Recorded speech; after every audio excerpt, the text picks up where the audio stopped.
army, it had a nuclear arsenal, it had a big economy, all the things that make for sustainability, right? And it collapsed like a house of cards. It collapsed from within. The school system today is absolutely rotten from within to the core. And everybody knows it. And the solution that everybody is giving, forget all the numbers. Nobody lives up to the numbers. What's the solution?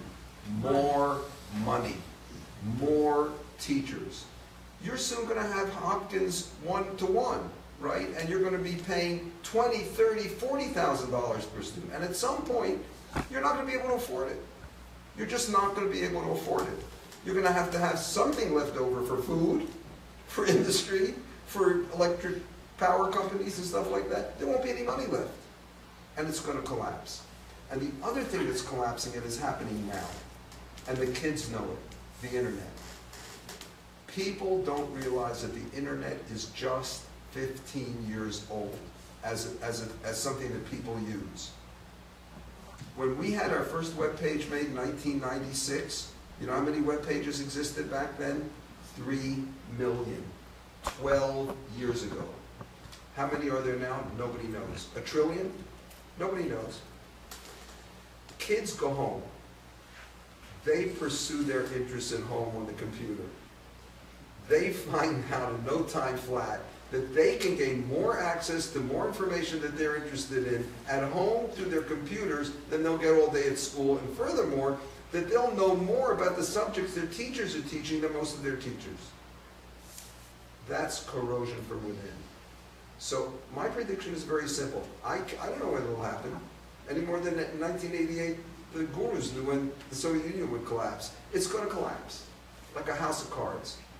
And then everybody's going to say, I can't believe that it ever existed.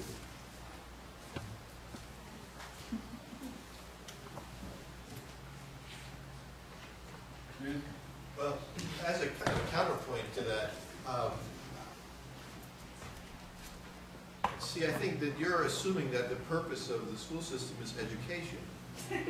And I think the school system is succeeding very well at its intended objectives, its primary objectives. It is a sorting mechanism that is aimed at maintaining stratification in our society, and it does that extremely well. It does that very well. Your school probably lousy at that. Yeah, but it did run by whose objectives? Well, that's an interesting question. No.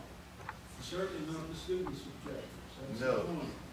The schools are run for the benefit of the people who run the schools. It reminds me, you know, of the GE study that was done, that the principal criterion of decision making by corporate executives is the maximization of their quality of life. Well, the same is true in the educational system. The system is run for the benefit of the people who run it, not for the people who are run. And it's precisely what we meant by turning it upside down, was bringing the people who are being run up into running it, and let those who are running it be run. But that's exactly what's happening. The school is upside down. Can you imagine 4-year-old kids have a word to say about his salary and his job, his tenure? But they do, and they participate meaningfully, which is the incredible thing. They take it seriously, and the 18-year-olds don't snicker at it. Respect their opinion as much as their own. So the question of whose objective, there's no doubt. There's a wonderful passage in our book, by the way, that Dan wrote, on how the Industrial Revolution conditioned the nature of schools, so that we train people who are fit to work in factories. He develops that theme. The trouble is it's never going beyond that into the post-industrial revolution. We have a different world today. We don't need to train conformists to work in a factory, which we had to do before. We have to train non-conformists who work in a different kind of a context.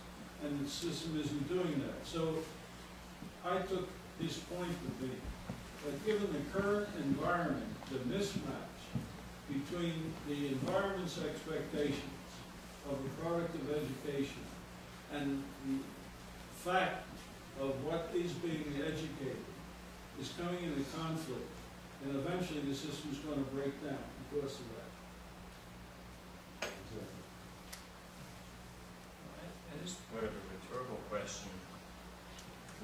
thinking as I was. A little louder. A rhetorical question I had, as I heard the last question asked, was what does society need to sustain itself, to raise their children to be taught, or to raise their children to learn? And I mean, he talks about the stratification. I mean, that's what the output, it seems that it has been structured so that the output is stratified, is the children, the children are all stratified. And I think what you're talking about is the children coming out of a system that they're not stratified, but they have learned. Is society served as a whole when the output is the children have been taught, but the children have learned? And I'm in the camp more of the learning, and the learning is more important than the being taught. But that seems to me to be the dichotomy in the discussion. Do you think there's any resistance building in this country to stratification? That's a rhetorical question, because I think it's clear that there's resistance building every generation.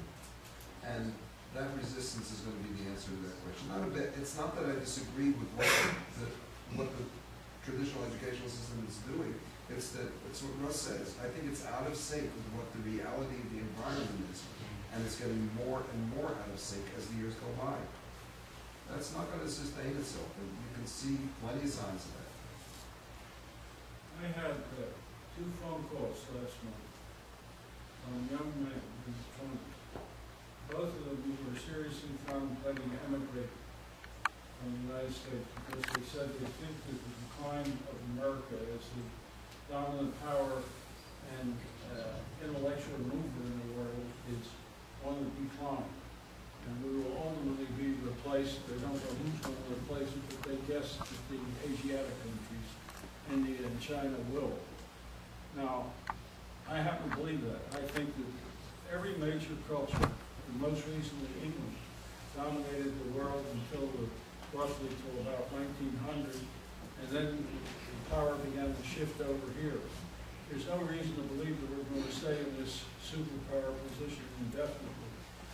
When that decline becomes public knowledge, the breakdown he's talking about might very well occur there, because people begin to say, what's the blame? And what's the blame is we're producing people who are not capable of managing the next transformation, which is required. There is a wonderful question that was raised by, you know, the work of Edward de Bono. He's the scholar of creativity, comes from Cambridge University. And he asked, why is it that kids who are so creative become dull adults?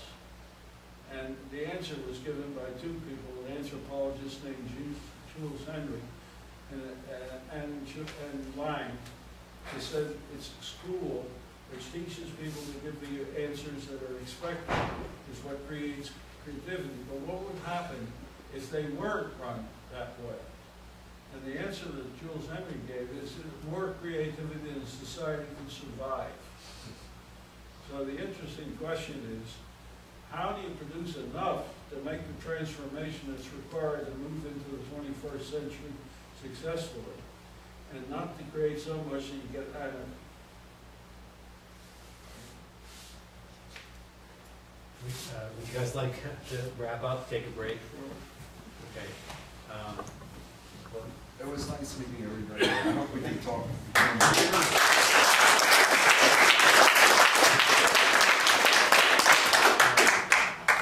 Thank you very much, guys. That was great. We have a couple things. There's some food and refreshments in here. And also, we have copies of the books that we ordered at discount authors rate. And if you would like to purchase a copy, you can inside. We have them in the room in there. It's $20. And if you already purchased, you can also get it signed, I think. I think as long as their hands hold out. So thank you very much.